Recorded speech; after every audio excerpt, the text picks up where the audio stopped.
Oh, in between. You have to be here to see what goes on in between.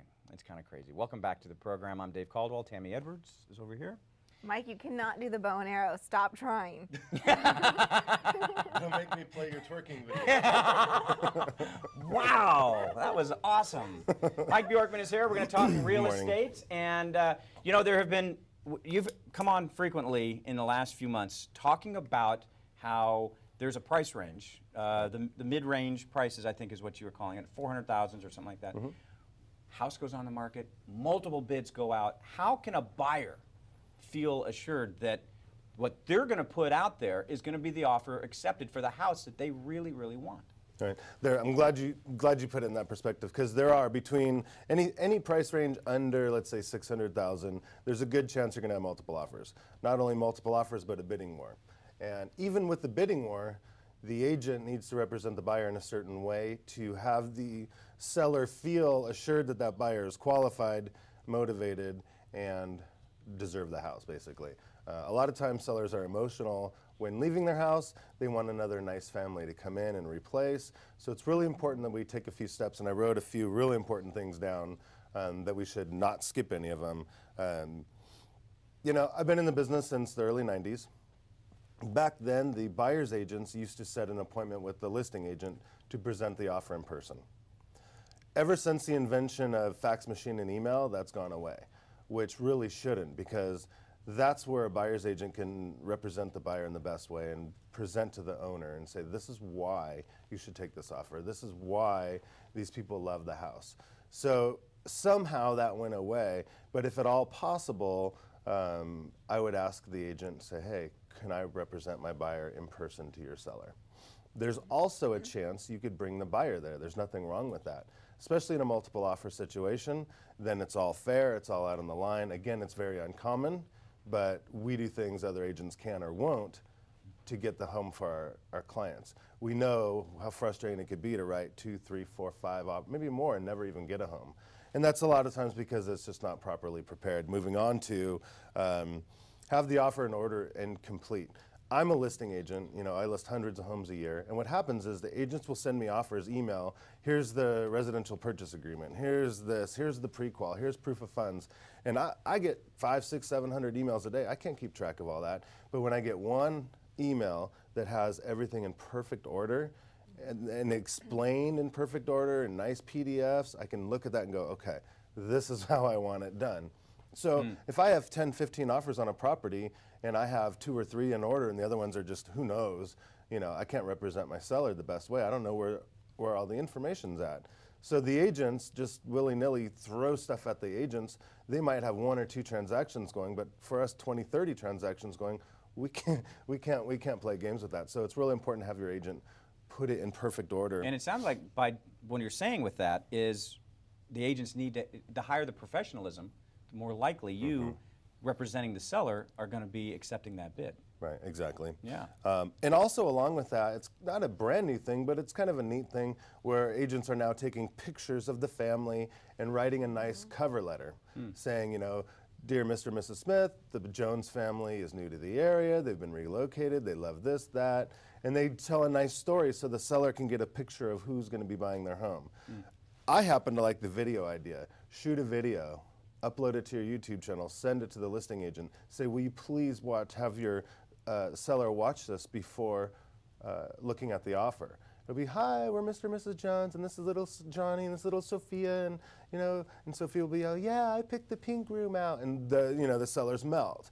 And now they have a reason to be like, oh yeah, we really want the Joneses to get this house. The other offers are all scattered. They don't know. They don't have so. Now, on the flip side of that, Mike, can a seller say, if there's multiple offers, can they say, can we learn a little bit more about these buyers? Is there like a gray line there? Is there? No, a seller can ask anything they want.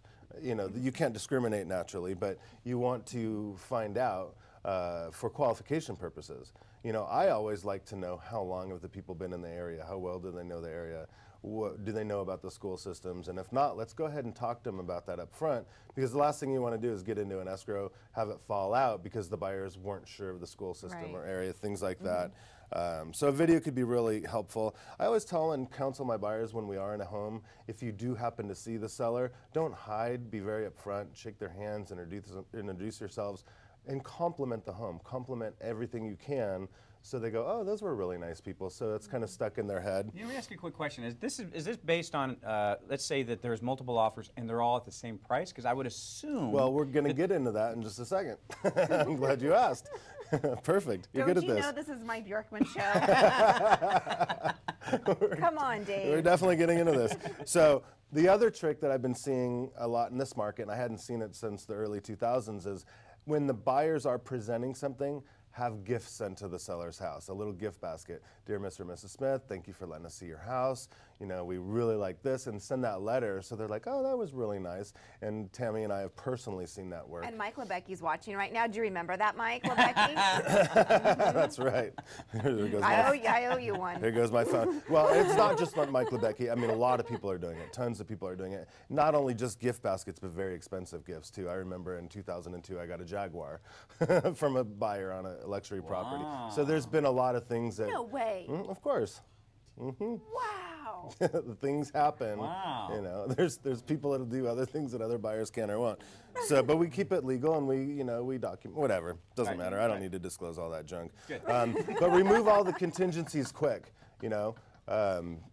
Sellers don't want to be... You crack Ed up. Aren't you Sorry. having a blast all through your segment? It's so great. Ed, when you're ready to buy a house, who are you calling? All right, Ed. You want to hear the rest of this? Or You not? got a fan. I'm sure our buyers want to hear this. Yes, go. It's your show. So remember to remove contingencies quick. If the contract says 17 days, let's bring that down to 10. Remove home warranties, remove termite contingencies. Not that we don't have them, but at least the seller is going to know, look, I'm not going to pay for these things. That always helps a lot. And then if it is multiple offers, and we talked about this in training yesterday, ask yourself as a buyer, if this house is listed at 400 and we have multiple offers, and let's say per player price might go up $7,000 to $10,000.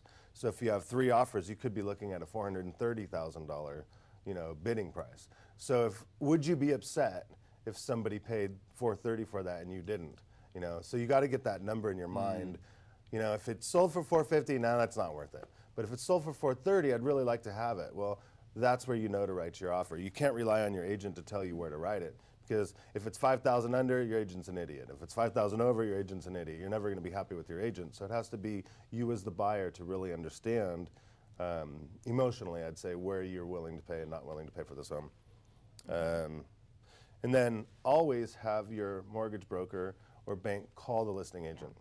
Say, hey, Mike, I've pre-qualified Mr. and Mrs. Jones. I've seen their proof of funds. I've done this. These guys are slam dunks. You don't have nothing to worry about. I'm closing escrows in less than 30 days. We're going to have a great relationship. Can't wait to work with you, blah, blah, blah. We know most of the in-town lenders, but if it's an out-of-town lender, that's especially important. So all this package put together has to be very methodically thought out, well presented, and then your buyer has a very good chance, if not the best chance, of getting the home. If your agent doesn't do any of these things, or only a couple of them, chances are we're going to get the home. Ask your agent to show you what they're going to be presenting. Because buyers don't know what you're presenting. Ask your agent, I want to see, can I be copied on your presentation? Right. And there's a lot of times I've gotten a phone call from the buyer afterwards saying, hey, how come we didn't get the property? We offered the same price as what it sold at. I didn't have this information. I didn't have that information. Sorry, the seller wanted a complete offer at the time, and there you go. Wow. Look at them pulling music on you. It's like the hook. Mike Bjorkman, Home Smart Real Estate. We appreciate it as always. Thanks, guys. Mike Bjorkman. Thanks, Mike. Guess who's in the house? Joe Messina Boom. is in the house. We got the idiots of the world. We're going to talk about it when we come back.